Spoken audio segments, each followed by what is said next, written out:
নমস্কার। আজ বিসর্গ সন্ধির একটি বিশেষ নিয়ম আমরা শিখে নেব। আমরা দেখতে পাচ্ছি দন্তের নয়ের রস্বই বিসর্গ যুক্ত রস, অর্থাৎ বিসর্গের পর যদি র থাকে তাহলে বিসর্গের আগের যে হ্রস্বস্বরটা সেটা দীর্ঘস্বরে পরিণত হয়।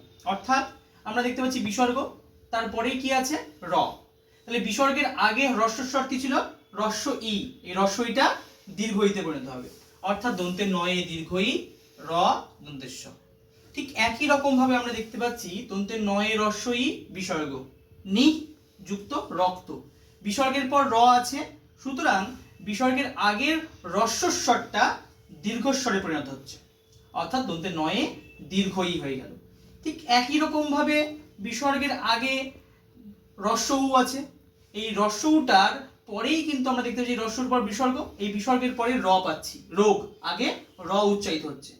যখনই বিসর্গের পর র উচ্চারিত হবে তখনই বিসর্গের আগের হ্রস্বস্বর, সেই হ্রস্বস্বরটা দীর্ঘস্বরে পরিণত হবে, দীর্ঘতে।